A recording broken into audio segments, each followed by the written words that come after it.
your last name is Starbuck, but you did not start with a company like Starbucks, where they're very woke and kind of unapologetically woke and annoying. You started with companies that have very large working class bases, maybe more conservative bases, or at least large percentage of their customer base would be made up of potentially red staters, like Harley-Davidson.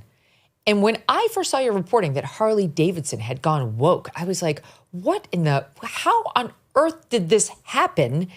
If I'm not mistaken, you reported that a new CEO took over and decided to wokeify the joint. And so how did you find that out? How did you find out that they'd gone woke?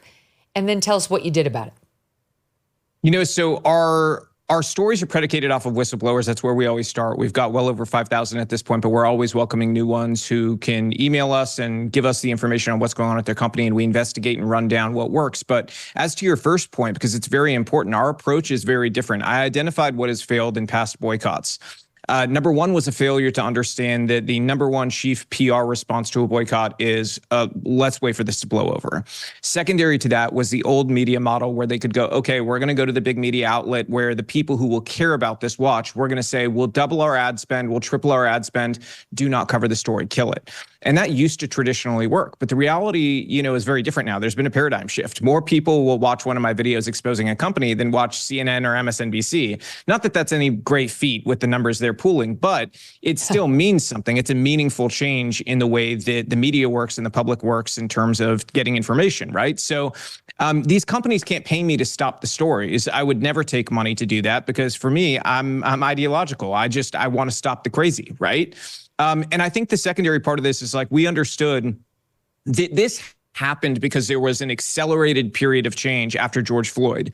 A bunch of executives were captured by the idea that they didn't want to be racist, right? And so they're woke PR and HR people who were in many cases recent college grads, so pumped out by this system that's creating Marxist little activists. They come in and they're like, this is how you can be not racist, right? And so the executives were just like, yeah, sure, do anything. We don't want to be racist. And the end result is what we see today. So what's changed, though, is that we've gone through this 4-ish year period where they've all had to experience the reality of what was brought upon them, okay? And that's not just the executives, but the underlings as well that go way down the line. And so not everybody's an activist in these companies, and they want change too. So you need to give them a reason to change. And so we thought, okay, if they shifted the Overton window that wildly, they took a very, sort of accelerated approach. We need to do one that starts with our people, because these companies know that people in a certain segment of the population listen to me. So let's start with those people and build the momentum and the movement from there. Because if we're able to shift the major corporations that depend largely on conservative consumers, then we can shift to the 50-50, sort of jump ball companies where they depend on both sides. Because if you're a public company, you still can't afford to lose, 20, 30, 40% of your customer base, let alone the majority. And so for those companies, a similar equation sort of comes and presents itself to them. Are you going to knowingly anger a large portion of your customer base and potentially lose them? And at that point, if we pull out to like an eagle eye view, what we're going to see is that the vast majority of companies have come to sanity, and the crazy ones are the ones on the left still adopting these ideologies. So that's why we focused on those companies on the right. But in the case of like Harley, they're like any other company that we focused on. We had whistleblowers that let us know what's going on. And then we have an amazing investigative research team. And we research like you would not believe. Megyn, we find videos that like 3 people have ever seen, and it's painstaking, and I'm glad people appreciate it because the amount of hours that goes into watching these mind-numbing interviews with DEI professionals is it's really something. So, but we do it for the people because we need change. Must be horrible. All right, here's a little sample of Robby's takedown of Harley-Davidson in July. SOT 30.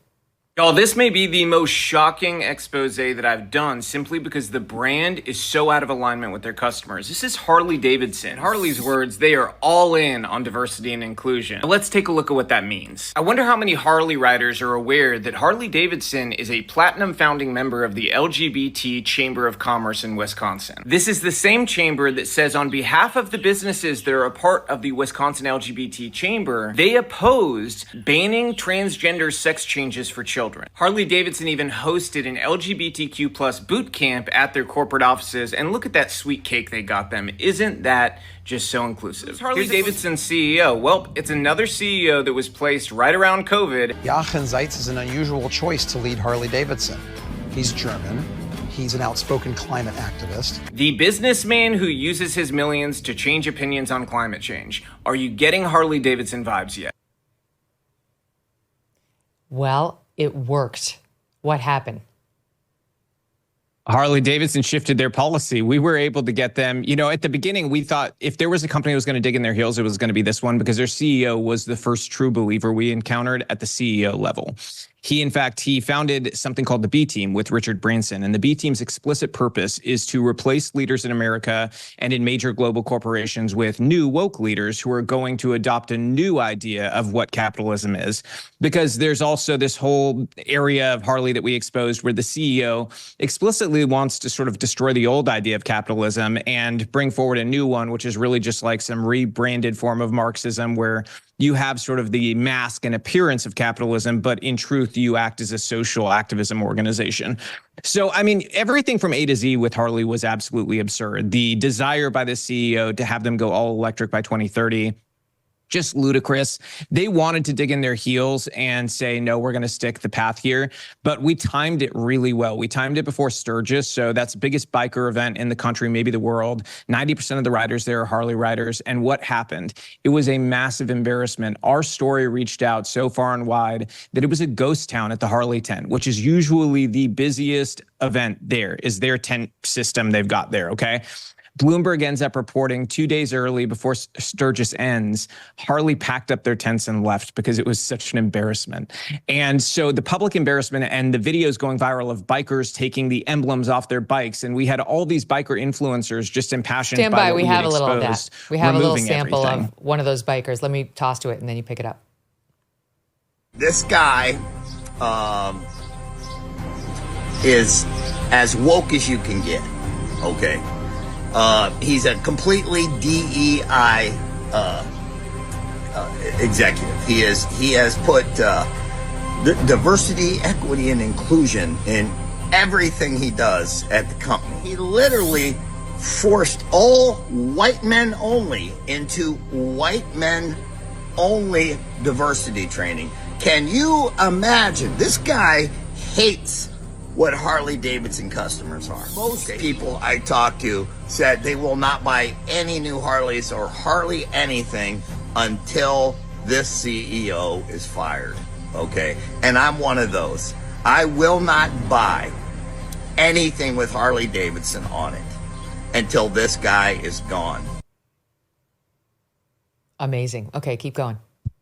I thought you were going to play the video where they blew up a Harley. I thought that was pretty cool. They did that twice, actually. They blew up an actual Harley, where I'm not advocating people do that because it's kind of a waste of money, but it was definitely entertaining.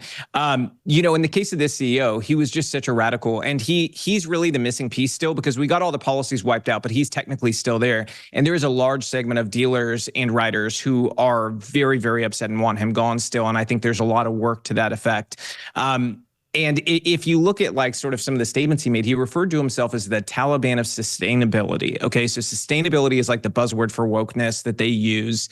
And calling yourself the Taliban of it in a way where, you're not saying, I'm not that. You're actually referring to yourself in a positive way. Like, that's how people see me. That tells me, functionally that you consider yourself some sort of terrorist willing to do anything for the cause you believe in, right? Because that's what the Taliban is. So, they can try to say, oh, it's, some careless wordsmanship, but he did it multiple times. And I don't think it's carelessness. I actually believe that is the case because they seem so dedicated, the people like him that are true believers, to this idea that it is their right and their duty to shove their ideology down everybody else's throat at work. Mm-hmm. I don't accept that. I think that's not only wrong, I think it's absurd. And beyond that, what you said at the very beginning of this, in many cases illegal. One of the cases that we're looking at right now involves a company where in hiring, you'll see the names of people they're considering. And what is right next to their names in every case? Their race and their sex. Why would that ever need to be the very first thing that you see as a hiring manager is what color the person is when we have anti-discrimination laws on the books for a very long time? And this is like a big, civil rights fight that already occurred. You're never supposed to consider race in hiring or firing, and you shouldn't. And so I think it's important for people. All you get is now, if you're a white male trying to seek a job out of colleges, we went in a different direction. We went in a different direction. And then you wait, and then you see what direction that was, and it was 100% not a white guy.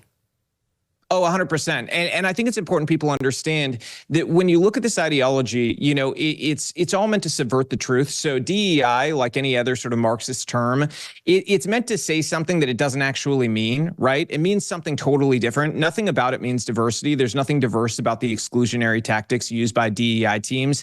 Equity is a Marxist concept that is the enemy of excellence. And then inclusion, I don't think very many Christians or white people or Jews feel very included in the DEI policies that are at most major corporations today. It's pretty much all catering to the radical left. And so I think for us, the key is highlighting exactly how this is the definition of unfairness. I mean, if you look no further than the HRC. Let me move it forward a little bit, because I don't have you for that long a time. I know the current effort is with Black & Decker. And by the time you got to them, this movement had built up so much momentum and such a rep that my understanding is they caved without you even having to do the video. Is that true?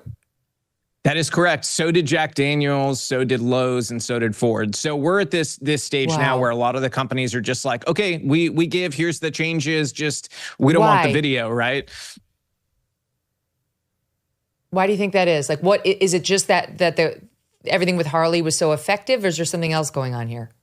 I think that Tractor Supply, John Deere, and Harley were so effective, and we showed not only could we move, purchasers, customers, but that we could move the market. Because like in the case of Tractor Supply, they had a loss of almost $3 billion in market cap. John Deere was almost $10 billion would be.